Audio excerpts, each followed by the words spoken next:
চোখ রাখবো পরবর্তী খবরের দিকে। মোহাম্মদ সেলিম হুমায়ুন কবির বৈঠক জোট করতে চেয়ে সেলিমের সঙ্গে কথা। 31 তারিখের সমাবেশে সেলিমকে আমন্ত্রণ, তবে কি 26-এর ভোটে নতুন জোট? এই প্রশ্নই কিন্তু এখন রাজনীতির অন্দরে ঘুরপাক খাচ্ছে, কারণ ইতিমধ্যেই যে খবর উঠে আসছে, মোহাম্মদ সেলিম হুমায়ুন কবির বৈঠক জোট করতে চেয়ে সেলিমের সঙ্গে কথা, এমনটাই কিন্তু সূত্র মারফত জানা যাচ্ছে।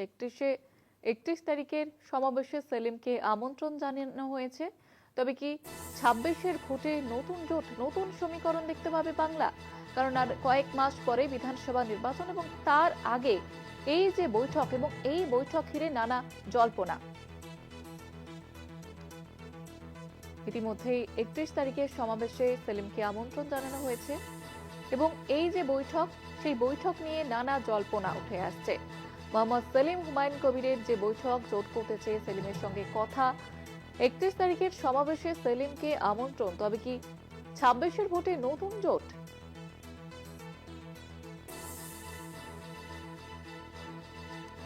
আর কয়েক মাস পরে বিধানসভা নির্বাচন, এবং এই বিধানসভা নির্বাচনের আগে নতুন জল্পনা এবার বঙ্গ রাজনীতিতে। হুমায়ুন কবিরের সঙ্গে জোট করতে চেয়ে সেলিমের সঙ্গে কথা, এবং 31 তারিখের সমাবেশে সেলিমকে আমন্ত্রণ জানানো হয়েছে, তবে কি 26-এর ভোটে নতুন জোট, নতুন সমীকরণ দেখবে বাংলা?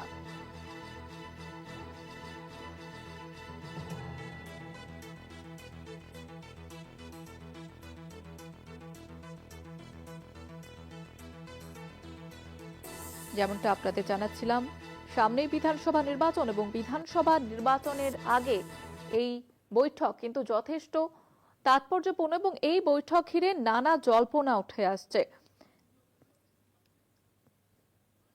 জোট নিয়ে দীর্ঘ আলোচনা বেরিয়ে, এবং সিপিএম এর রাজ্য সম্পাদক মোহাম্মদ সেলিমের সঙ্গে দীর্ঘ বৈঠক করেন জনতা উন্নয়ন পার্টির প্রধান হুমায়ুন কবির, এবং বুধবার রাতে নিউ টাউনের একটি হোটেলে 1 ঘন্টারও বেশি সময় ধরে তাদের যে বৈঠক হয়,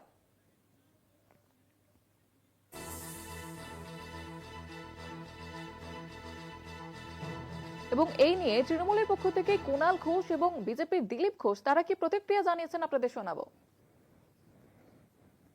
সিপিএম এর রাজ্য সম্পাদক কমরেড মোহাম্মদ সেলিম, তিনি ওই একটি হোটেলে হুমায়ুন কবিরের সঙ্গে নাকি ঘন্টা খানেক বৈঠক করেছেন। এক পক্ষ বলছে এটা জোটের প্রস্তুতি, আবার মোহাম্মদ সেলিম নাকি বলছেন মন বুঝতে গেছিলেন। প্রথম প্রথম প্রেমে পড়েছেন নাকি মন বুঝতে গেছিলেন? আসলে এই সিপিএম এর রাজ্য সম্পাদক এখন দেউলিয়া রাজনীতির ভিক্ষা পাত্র হাতে এ বাড়ি ও বাড়ি সে বাড়ি ঘুরছেন। আমরা এসব নিয়ে মাথাও ঘামাচ্ছি না। তৃণমূল ক্ষমতায় আসবে উন্নয়নের জন্য মানুষের সমর্থন সঙ্গে নিয়ে, আর এরা কোথায় কি হতাশা, দিশাহীন। 34 বছর ক্ষমতায় ছিল, এখনো একা লড়ার মুরদ নেই। কখনো কংগ্রেসের জুতো পালিশ করতে হচ্ছে, আমাদের সঙ্গে আসুন, আমাদের সঙ্গে আসুন, আমাদের সঙ্গে আসুন। 3 টায়ার শূন্য এই সেলিমের সিপিএম। বিধানসভায় শূন্য, লোকসভায় শূন্য, 2 মাসের মধ্যে রাজ্যসভায় শূন্য। আর দেউলিয়া রাজনীতির ভিক্ষা পাত্র হাতে বাড়ি বাড়ি যাচ্ছেন, হুমায়ুন কবিরের কাছে গেছেন। হুমায়ুন কবিরকে এ বিষয়ে আমি কোনো মন্তব্যই করব না। উনি কোণঠাসা অবস্থায় আছেন, উনি তো চাইবেন কেউ না কেউ আসুন, উনি তো প্রকাশ্যে বলছেন।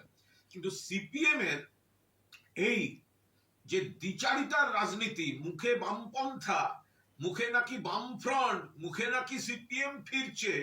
আরে যে সব লোকগুলো লাল ঝান্ডা নিয়ে শহীদ মিনারে 2-1টা মিটিং করতে যায়, তারাই তো বাড়ি এসে বিজেপিকে এতদিন ভোট দিয়ে এসছে। নির্বাচনের আগে ভাঙাগড়া তো হই, দল বদল হয়, নতুন দল তৈরি হয়, সেই এক্সারসাইজ চলছে। রেজাল্ট কি হয় সেটা দেখুন।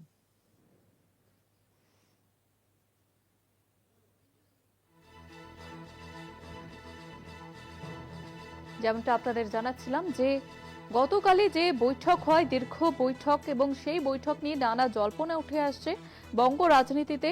সিপিএম এর রাজ্য সম্পাদক মোহাম্মদ সেলিমের সঙ্গে দীর্ঘ বৈঠক করেন জনতা উন্নয়ন পার্টির প্রধান হুমায়ুন কবির বুধবার রাতে নিউটাউনের একটি হোটেলে 1 ঘন্টারও বেশি সময় ধরে তাদের যে বৈঠক হয় সেই বৈঠক নিয়ে এবার জল্পনা। হুমায়ুন কবিরের সঙ্গে মোহাম্মদ সেলিম তাদের যে বৈঠক ইতিমধ্যেই আর সামনে বিধানসভা নির্বাচন এবং বিধানসভা নির্বাচনের আগে তাদের এই বৈঠক নিয়ে কিন্তু নানা জল্পনা উঠে আসছে। জনতা উন্নয়ন পার্টির প্রধান হুমায়ুন কবির বুধবার রাতে নিউটাউনের একটি হোটেলে 1 ঘন্টারও বেশি তাদের যে বৈঠক সেই বৈঠকে এবার যে প্রশ্ন উঠছে, যে জল্পনা, যে তাহলে 2026-এর যে বিধানসভা নির্বাচন সেই বিধানসভা নির্বাচনে কি নতুন জোট দেখবে বঙ্গ রাজনীতি?